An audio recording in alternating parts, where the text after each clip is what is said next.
Now, for more on President Trump's approval rating amid the tariffs and his pressure campaign on Jay Powell, I want to bring in Frank Luntz. He's a communications strategist and a well-known pollster.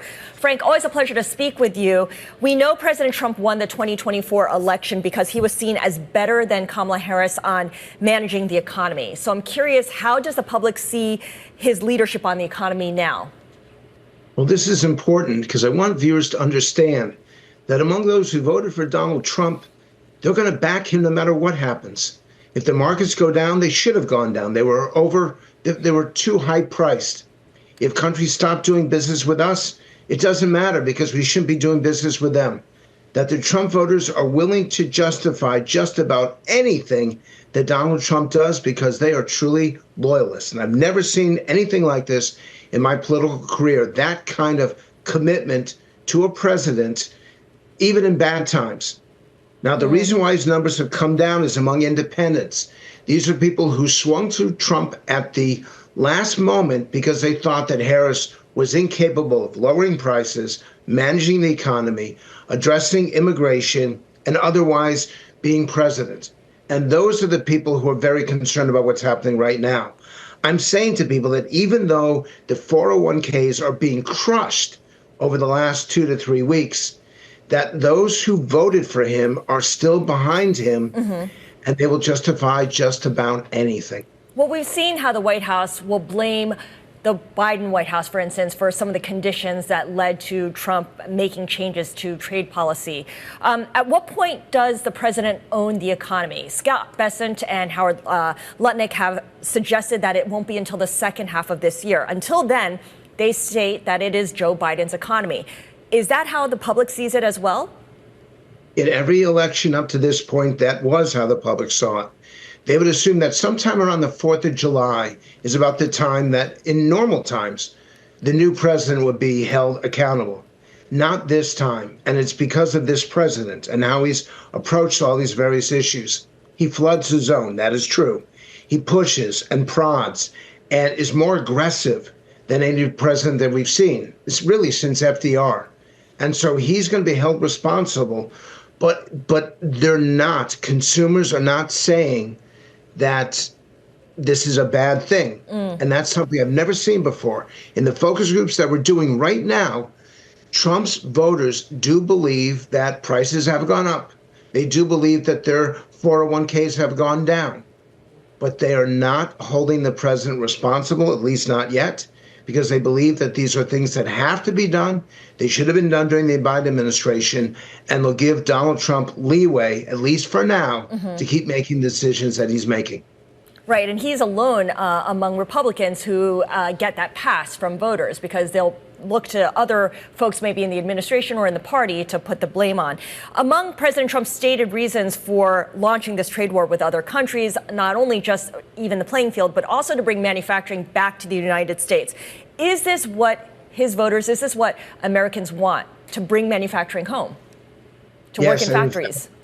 And your point is very insightful. This is not an endorsement of Republicans. It's an endorsement of Donald Trump. This is not an endorsement of an ideology. It's an endorsement of a Trump strategy. And as far as manufacturing is, the biggest complaint they have with China is they don't want our natural minerals. They don't want us to be dependent on any country in general or China in particular.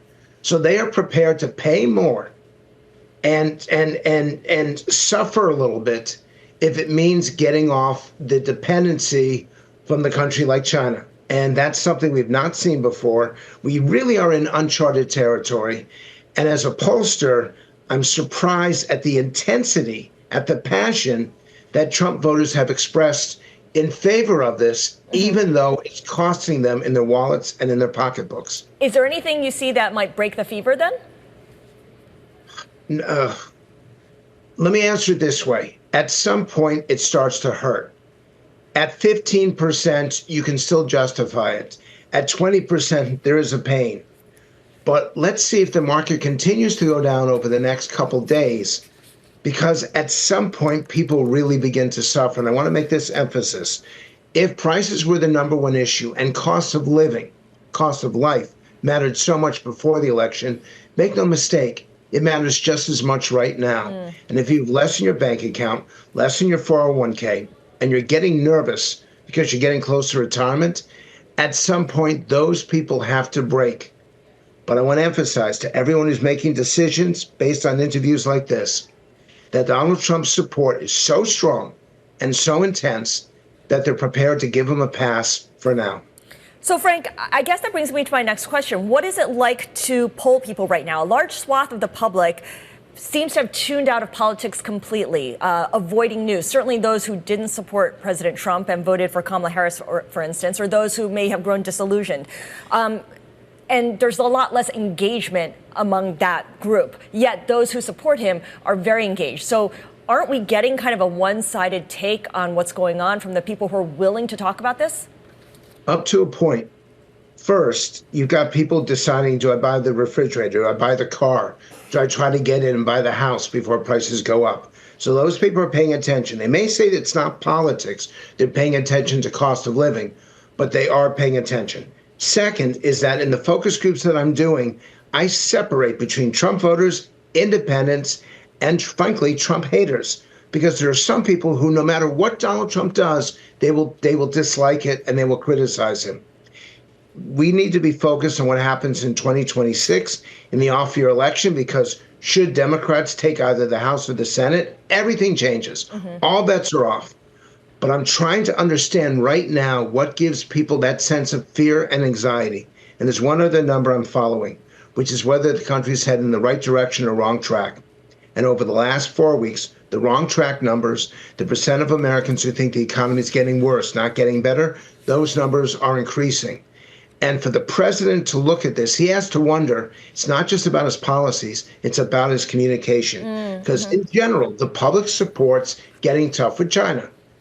But the way it's being communicated is not effective. And I think that that's contributing to a situation right now. Frank, always a pleasure speaking with you. Very insightful. Frank Luntz is communication strategist and the nationally recognized pollster.